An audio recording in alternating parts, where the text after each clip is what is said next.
Defy Destiny. Written and narrated by Sylphie. Chapter 3. All yelling, no answers. Dream was fairly certain he had cooled off by the time lunch rolled around. Sure, he still believed he was in the right, and that Sapnap was just being as thick-headed as usual, but he could come at it from an angle where Sapnap wouldn't think Dream was being a piss baby, or whatever he liked to call it. Why couldn't Sapnap see Dream was doing this for them? Did Sapnap not understand how he was doing this to save Bad? Okay, maybe his first outing hadn't been the most spectacular, but whose first try for anything ever was? He was still impressed with himself that he remembered Bad saying he wanted to visit that one bakery with all the industry stuff near it. Of course, it had technically been a complete failure for finding Bad, but going there, he had been noticed and gained a contract for magical abilities. Granted, he still hadn't gotten any more clues in the last week of looking, but things took time. That's what he was going to tell Sapnap, at least. Telling Sapnap that he was getting worried wouldn't help his argument. Dream also specifically planned to not tell Sapnap what he had wished for. While the wish had made perfect sense when he had contracted, in hindsight, there had been so many better options. I wish to be able to sneak into that bakery and see if Bad's in there. That had been his wish. He had been able to get into the bakery easily. Not out. See, when his whole body went translucent, he thought he'd just be able to waltz out unheeded, like an actual ghost. But when he went invisible, he also went intangible. That meant his whole body, at the time, was intangible. He had fallen from the attic of the bakery to the first floor kitchen. He may have fallen further if he hadn't been so startled that he had immediately stopped using his powers. That also meant he had fallen straight into a pile of pots, waking up everyone in the building. And if it hadn't been clear, there had been no trace of Bad whatsoever.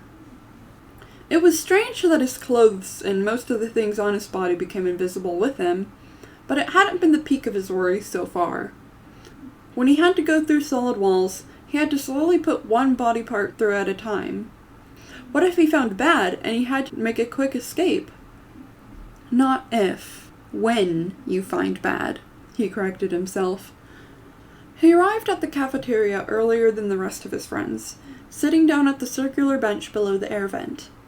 It's where the group typically sat, unless other kids snatched it before they did on a cold, rainy day.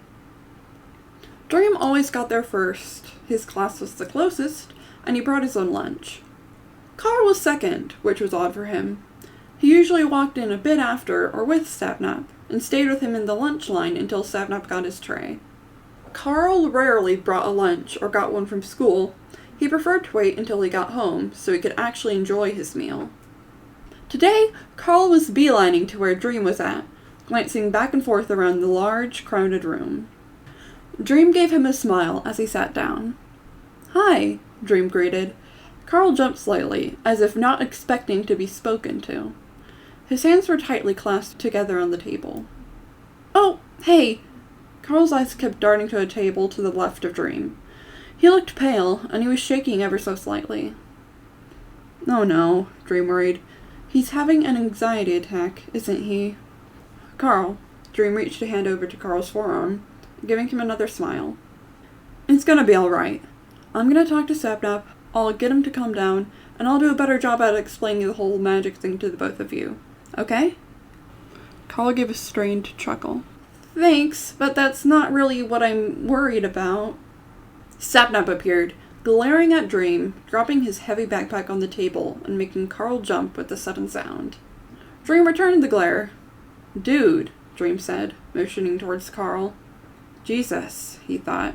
"I know you're mad, but pay attention to the people around you." Sapnap glanced at the nervous Karl, then winced. "Shit, sorry, Karl."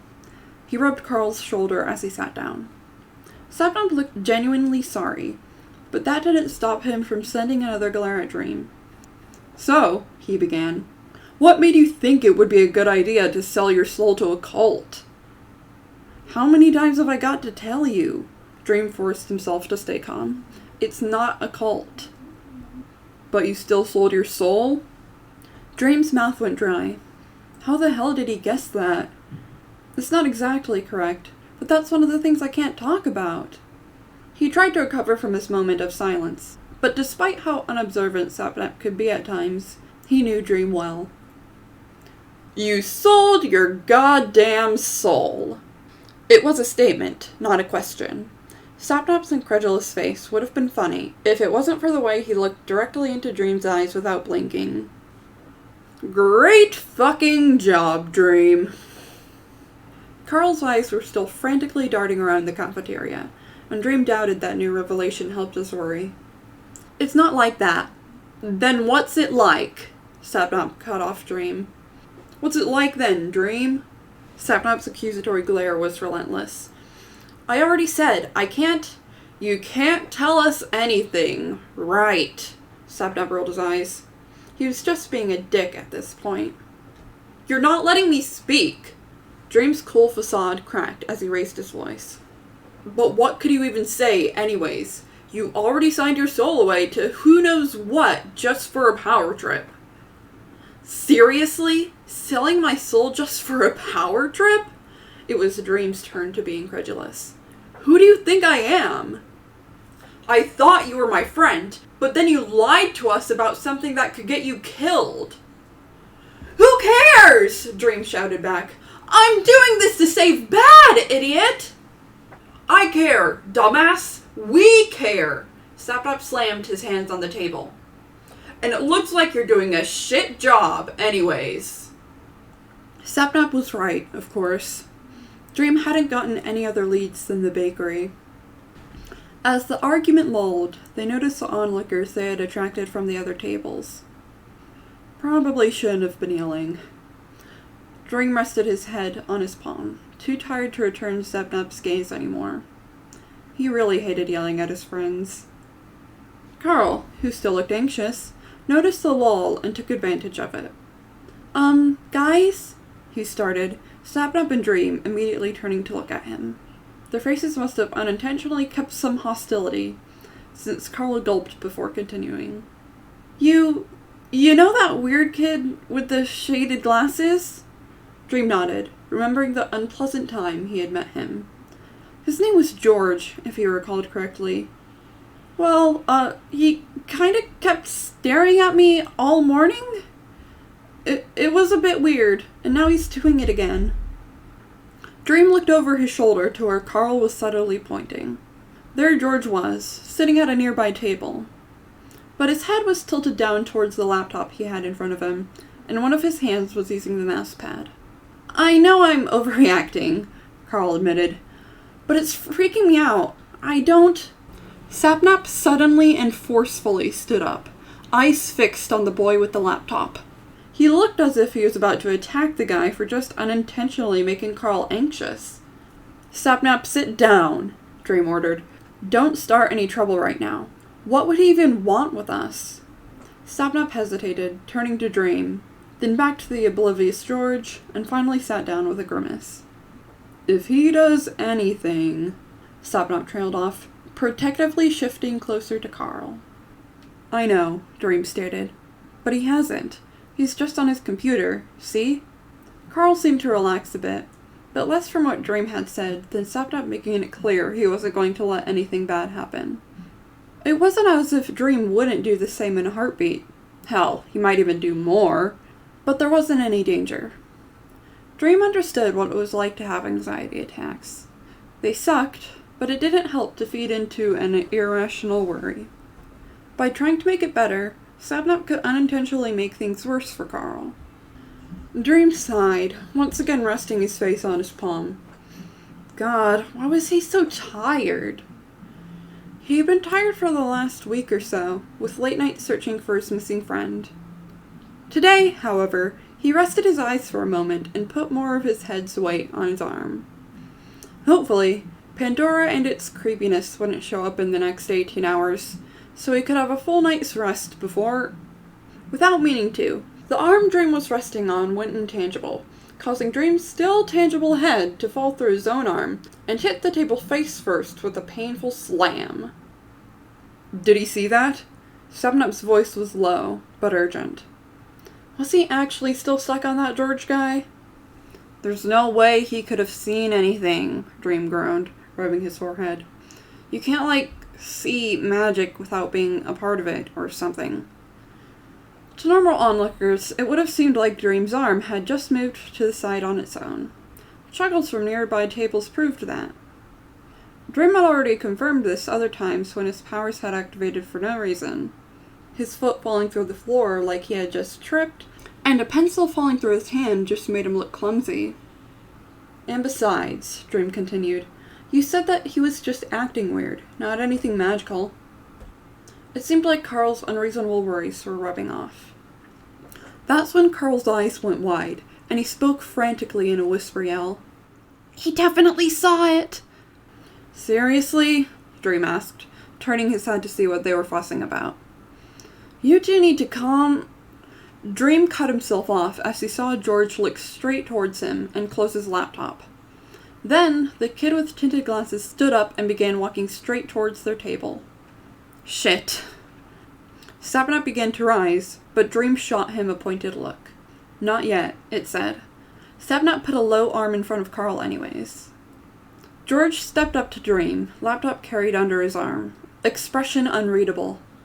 Dream stared back at him with a blank face, preparing for an unpleasant situation. Meet me at the park, 45 minutes after school, George said flatly. We need to talk. That was all he said, and he turned and made his way towards the cafeteria entrance. What? Dream thought, confused. What were George's intentions? Sapnap seemed to have the same question. He stood up, taking George's shoulder and forcefully turning him around to face him.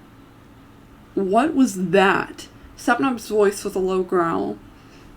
You freak out my friend? Spy on us? And that's all you have to say? Dream could see bared, gritted teeth in the reflection of George's glasses. What the fuck do you want with us?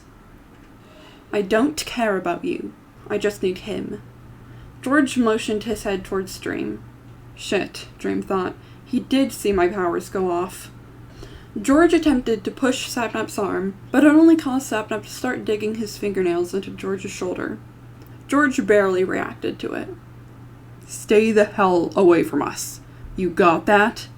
Sapnap's fingers dug in harder. There was no way it didn't hurt.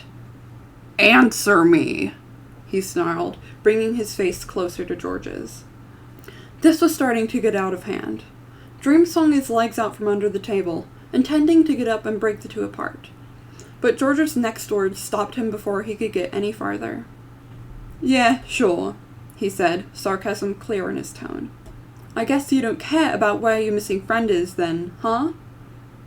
Everything seemed to stop around them. Nothing could have prepared them for that. What did he know about Bad? How? Why?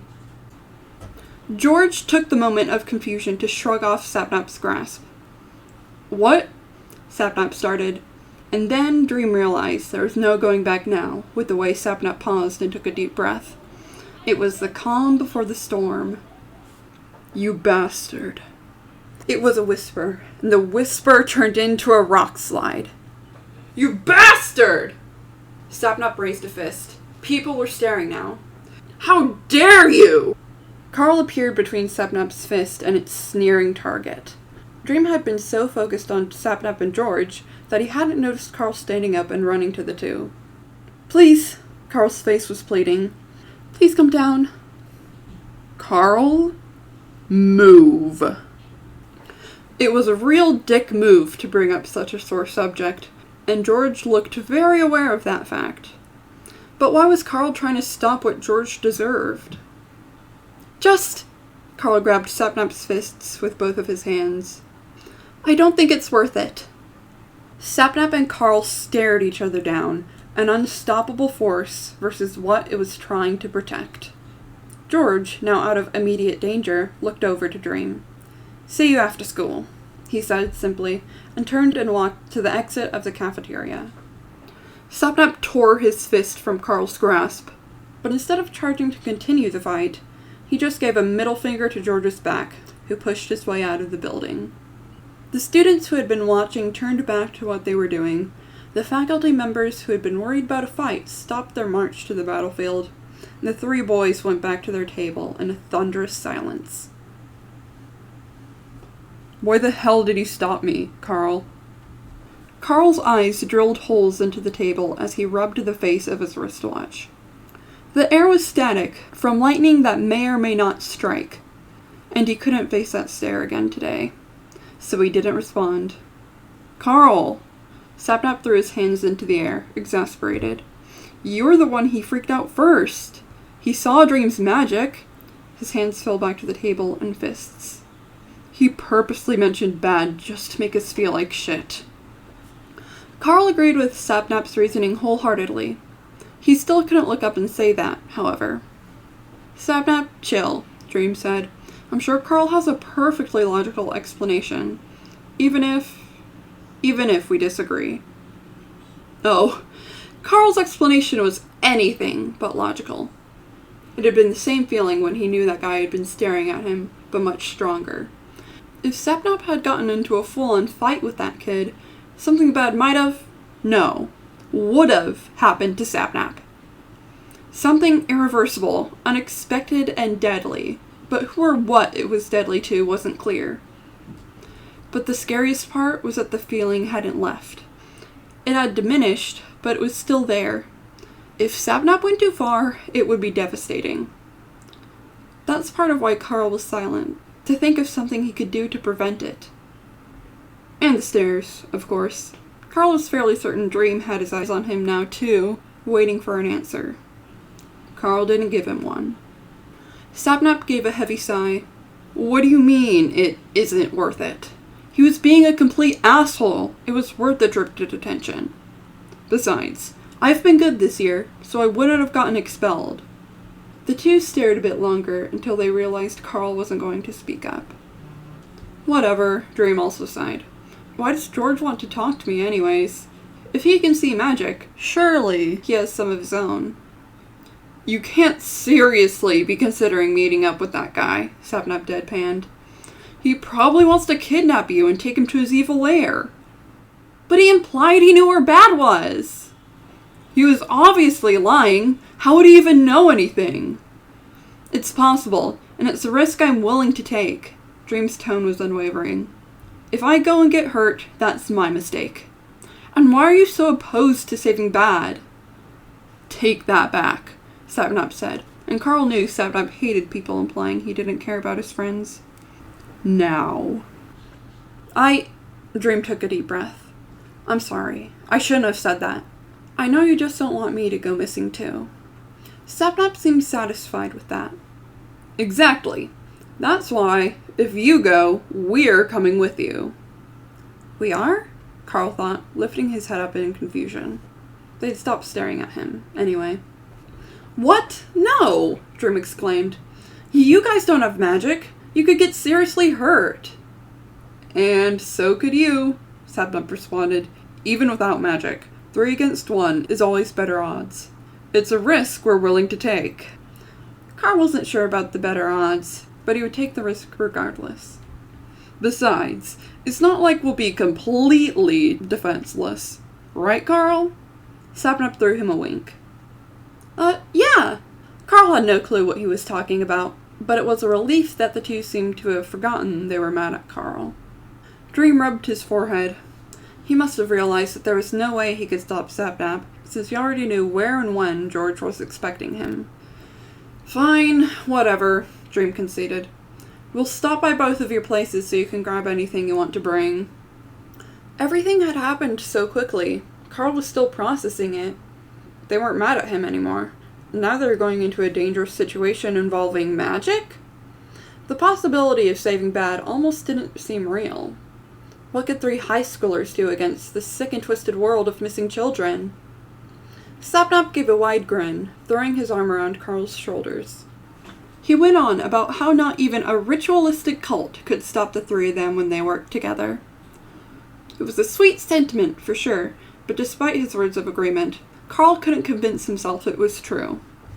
Maybe Karl would have protested, but he feared prodding at the volatile bomb that hugged at his side so tightly. It was Sapnap who had directly caused the explosion, not some outside force reacting to his fury. How could his friend not feel it? The feeling was so pervasive in Karl's mind, he didn't understand how it didn't radiate to everyone in the room and send the school into a terrified frenzy. There was also a second, ominous feeling of dread in Karl's stomach, like they were getting into something larger than they anticipated. Something larger than Saving Bad. Something larger than a cult. And maybe, just maybe, something larger than magic itself.